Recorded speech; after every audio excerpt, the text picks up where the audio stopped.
A system-wide meltdown. Ask one of the other folks. That's enough. No. You have been taking notes on things that actually happen? There are rails here. I am going gone off the rails. Political extremes took their rage to the streets. With so much noise, it's hard to cut through. With so-called hyperconnectivity, you have feeds and posts of static instead of meaningful in-person interaction.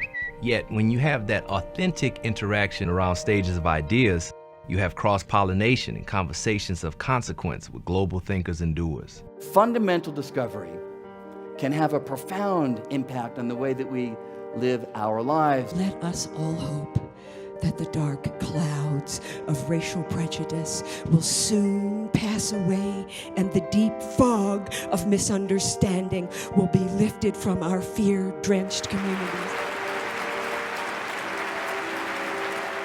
And go look and see how things go in countries that decide their things through riots in the streets. And you see, I'm trying to tell her a story. And that story is a story that took us 200 years. And it still is ongoing.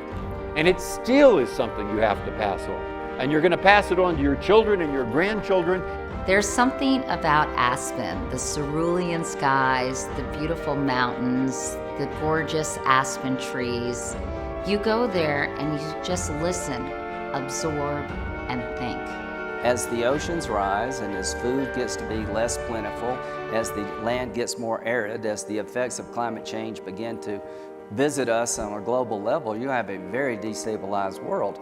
When 9 out of 10 climatologists tell you that CO2 emissions generated by man-made activity are creating greenhouse gas effect that traps heat, when 9 out of 10 tell you that, why should I believe the one? But we all know just because you have a collection of notes doesn't mean that you have music.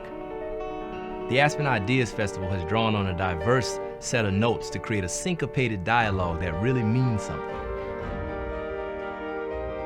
This is about courage at the end of the day.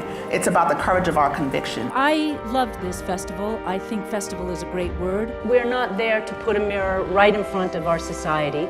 We're there to put it here, here, here. This is the really fun part about coming to a place like the Aspen Ideas Festival. You don't have to pay the Yale tuition. You don't have to get the SAT scores to get into Yale. You just get the crash course for free, and it's only 40 minutes long. People are always getting affirmation instead of information. We have forgotten what it means to be challenged, and I think that is what the Ideas Festival provides. But that doesn't mean the notes all have to agree. There needs to be what we call sort of a broad societal consensus about whether that type of use of gene editing should proceed. And it really attracted a huge amount of attention because I think it really brought to the forefront the idea that, this technology is really on our doorstep. Don't count yourselves out simply because you live in a different place or work in a different place or worship in a different place. You have the skills, the ability, and the compassion, I hope, to solve the problem. Don't wait for someone else to do it because it's a societal problem. I mean, we're a country that shouldn't exist. Right? We're not united by religion, by ethnicity, by anything except our commitment to a set of ideas.